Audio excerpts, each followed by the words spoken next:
ओम। आज का विषय है कि विवाह का समय कौन सा होना चाहिए और कौन सा प्रकार अच्छा है बोलते। विवाह का समय और कौन सा प्रकार अच्छा है। तो 16 वर्ष से लेके 24 वर्ष तक कन्या का विवाह होना चाहिए। 16 वर्ष से लेके 24 वर्ष तक कन्या का विवाह और 25वें वर्ष से लेके 48 वर्ष तक पुरुष का विवाह होना चाहिए। आजकल आप ये बातें किसी को बताओगे 25 से पुरुष का विवाह शुरुआत होता है तो बोलेंगे ये तो बुढ़ा हो गया, और 30 का हो गया तो आजकल बोलते पूरा बुढ़ा हो गया। पर शास्त्रों के हिसाब से देखो कि 25 से पुरुष की शुरुआत होती है, 48 तक है इसका विवाह का उत्तम समय। तो विवाह के 3 प्रकार होते हैं, 3 स्तर होते हैं। तो मध्यम स्तर में 16 की स्त्री और 25 वर्ष का पुरुष, अगर ऐसा विवाह हो तो निकृष्ट विवाह। और फिर 16 की स्त्री और 25 का पुरुष है, निकृष्ट में आ गया। और मध्यम में ले लो 18 की स्त्री और 36 का पुरुष, 20 की स्त्री और 40 का पुरुष, तो ये हो गया मध्यम में आ गया। और उच्च कोटि का जो उत्तम विवाह माना गया है वो 48 का पुरुष और 24 की स्त्री, या फिर 44 का पुरुष और 22 की स्त्री। तो ये समझ लो कि ये उत्तम प्रकार का। आपने देखा होगा कि हनुमान जी जो उत्पन्न हुए थे माता पिता से, उनके माता पिता ने 48 और ये 24, माता ने 24 वर्ष तक ब्रह्मचर्य किया था और पिता ने उनके 48 वर्ष तक ब्रह्मचर्य किया था। तब के हनुमान जी जैसी संतान प्राप्त हुई है।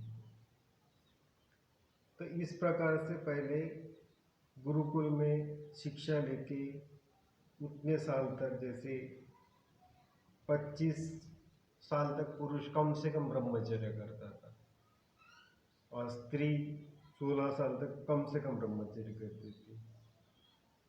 तो इस प्रकार से उतने साल तक ब्रह्मचर्य करके विवाह होते थे तो अच्छे संतान होते थे, गुण कर्म स्वभाव के हिसाब से विवाह हो जाते थे। शास्त्रों के हिसाब से पुरुष की जो उम्र होती है स्त्री से कम 1.5 गुना होनी चाहिए, कम से कम, और या ज़्यादा से ज़्यादा 2 गुना। मान लो आप लेते हो कि 20 की स्त्री है तो पुरुष होना चाहिए कम से कम 30 साल का और ज़्यादा से ज़्यादा होना चाहिए 40 साल का। फिर आप बोलेंगे ऐसा क्यों? आप बोलेंगे इस प्रकार से क्यों? आज तो हम एक ही उम्र के लड़का लड़की का विवाह करते हैं। ऐसा नहीं, ये तो बालकपन की बात है। देखो इसके पीछे 2 रीजन है। लड़का क्यों बड़ा होना चाहिए लड़की से? देखो आपने देखा होगा कि जो लड़की के जो धातु होते हैं वो 16 साल में पुष्ट होना, यानी 16 साल से शुरुआत हो जाती है। यानी जो मासिक होता है, मासिक के बाद पहला जो मासिक होता है उसके बाद 36 मासिक आने के बाद स्त्री विवाह के योग्य मानी जाती है। तो 16 साल ठीक ठाक माना गया। तो स्त्री के जो धातु है वो 16 साल से मतलब अच्छी स्थिति में रहते हैं, और पुरुष के जो धातु है वो 25 साल से मतलब योग्य हो जाते हैं, विवाह योग्य। तो स्त्री क्या करती है, पुरुष के धातु को ग्रहण करती है। तो 16 से 24 साल तक उसका जो धातु यानी जो कोख होती है वो मजबूत होती है, मतलब जो पुरुष का जो धातु है वो अच्छे से संभाल के रख सकती है। तो इससे अच्छा बालक उत्पन्न होता है। तो ये एक रीजन हो गया। अगर पुरुष का विवाह 25 के नीचे कर दे तो बालक उतना मजबूत बुद्धिमान नहीं होगा, कुछ ना कुछ उसमें दोष आ सकते हैं। एक तो ये कारण होगा कि धातु 16 के बाद स्त्री के पृष्ठ हो जाते हैं और 25 के बाद पुरुष के पृष्ठ हो जाते हैं। और पोख स्त्री के 16 से लेके 24 साल तक अच्छी रहती है, मतलब मजबूत रहती है।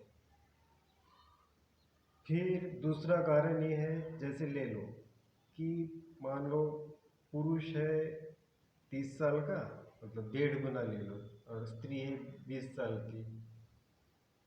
नहीं, ये छोड़ दो उधर। मान लो दोनों की आयु एक ही उम्र के, मान लो दोनों 21-21 साल के हैं।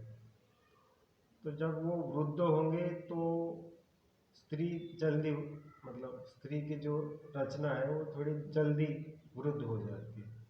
तो देखना कि एक ही उम्र के जो पति पत्नी जब वृद्ध हो जाते हैं तो एक ही उम्र के होने के कारण स्त्री ज़्यादा बूढ़ी लगने लगती है। तो इससे ये होता है कि वो स्त्री अपने पति की वृद्धावस्था में सेवा नहीं कर पाती। अगर ये जो हमने बताया कि 1.5 गुना या 2 गुना, जैसे 20 की स्त्री है तो 30 का पुरुष या 40 का पुरुष, 1.5 या 2 गुना, है ना। तो इसमें वो अच्छे से सेवा कर पाएंगे अपने पति की, क्योंकि जब दोनों वृद्ध होंगे, हाँ पहले पति वृद्ध होगा तो पत्नी थोड़ी उससे कम वृद्ध रहेंगे, तो वो ज़्यादा अच्छे से सेवा कर पाएंगे अपनी पति की।